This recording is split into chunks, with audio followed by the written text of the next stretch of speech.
একদা এক সময় আমি একটা ছড়া শুনেছিলাম, তোমাদের শোনাচ্ছি। বলে দেখবো কত শুনবো আর ছুঁচোর গলায় চন্দ্রহার। এদের অবস্থা ঠিক তেমনই হয়েছে। সিনের শারদ প্রাতে ধরণীর বহিরাকাশে শারদিয়ার শুভ আগমন বার্তা।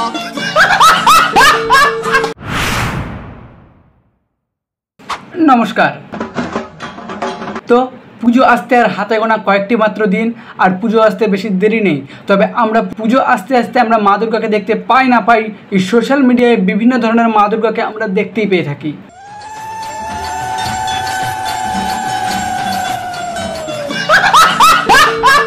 তবে যে শুধু এক প্রকারের মা দুর্গাকে দেখতে পাচ্ছি সেটা নয়, ভিন্ন প্রকৃতির মা দুর্গাকে দেখা যাচ্ছে। তো সেই নিয়ে আজকের এই ভিডিও। তবে তোমাদের কাছে পুরো ভিডিওটা দেখার অনুরোধ রইল, পুরোটা দেখে যেও। আচ্ছা, আর হ্যাঁ, এখন থেকে একটা লাইক করে দাও।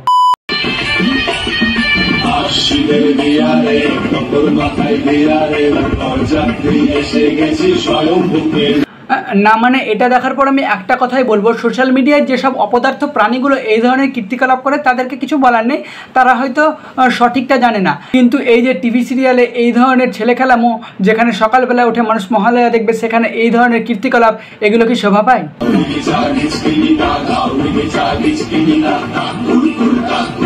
তো দেখো, আমি একটা সিরিয়াসলি সত্যি কথা বলছি। তো এই যে এই পর্বের বা এই মহালয়ার যিনি ডিরেক্টর, তাকে বলতে চাইছি, মাননীয় ডিরেক্টর, আপনি কি গাঁজা খেয়ে বানিয়েছিলেন বা গাঁজা খেয়ে স্ক্রিপ্ট করেছিলেন?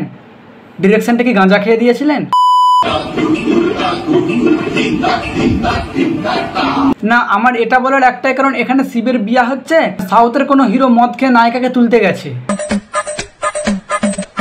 তো যাই হোক, এরাই যদি এরকম ভুলভাল কাজ করে, তাহলে সোশ্যাল মিডিয়ায় অপদার্থ প্রাণীগুলোর আর কি দোষ দেওয়া যাবে? মেনে নিতে হবে। সঠিক বলেছে। লক্ষ্মীর আরাধনা করছে, হয়তো দুর্গার সঙ্গে লক্ষ্মীর আরাধনা হচ্ছে দেখছি। আমারে ঘরে থাক। বাই দা ওয়ে, এটা আবার কি ঠাকুর? জানি না। এটা কি ঠাকুর? আলো করে না মানে এটাও ঠাকুর? ইনিও নাকি ঠাকুর, তাকে পূজা করছেন।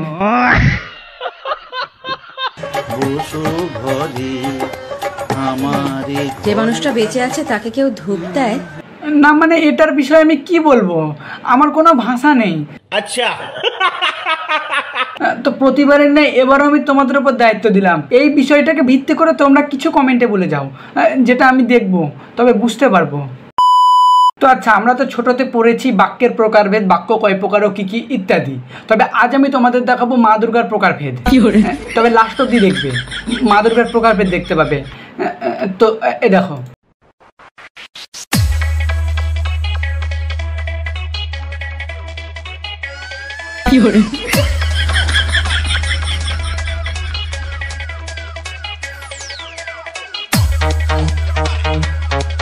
সব হয় দুনিয়ায়, সব হয়।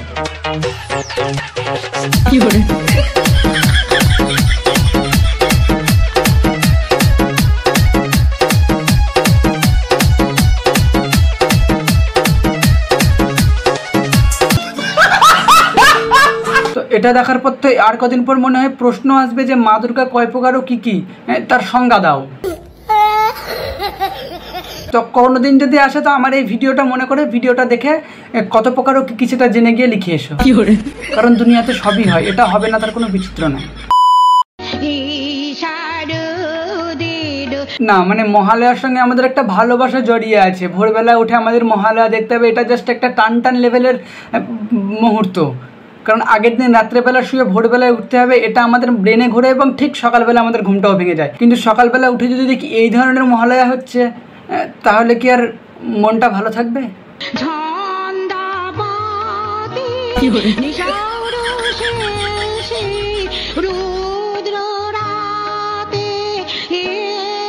না মানে এটা মহালয়া হচ্ছে না কিরণমালার লেটেস্ট ভার্সন।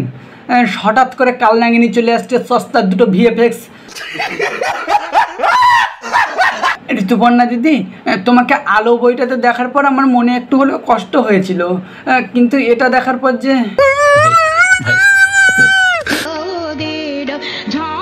হঠাৎ করে পেছন থেকে প্যাকাটি চলে আসছে, মেনে লিয়া ছাড়া কিচ্ছু করার নাই। মহালয়ার ভোরে দেবী দশ মহাবিদ্যা। তবে দশ মহাবিদ্যার মধ্যে এটা আবার কোন বিদ্যা? কেউ যদি জেনে থাকো তো আমাকে জানাইও।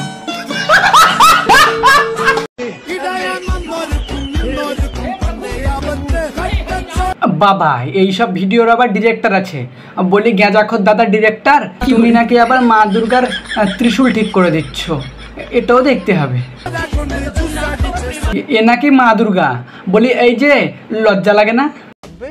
हमारे यहाँ ऐसा ही होता है।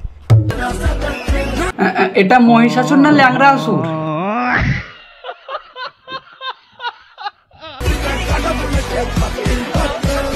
সস্তার মা দুর্গা আবার নাকি ল্যাংড়াসুরকে বধ করছে। একদা এক সময় আমি একটা ছড়া শুনেছিলাম, তোমাদের শোনাচ্ছি। বলে দেখবো কত শুনবো আর ছুঁচোর গলায় চন্দ্রহার। এদের অবস্থা ঠিক তেমনই হয়েছে। থাক, আমি আর বেশি কিছু বলবো না। তো আজকের ভিডিওটা এখানে শেষ করছি। ভিডিওটা যদি ভালো লাগে তাহলে লাইক করে দিও, চ্যানেলটা প্লিজ সাবস্ক্রাইব করে দিও। কেমন হয়েছে অবশ্যই কমেন্ট করে জানিও। দেখা হবে কোনো নতুন ভিডিওতে। ততক্ষণ যেন ভালো থেকো, সুস্থ থেকো, বাই।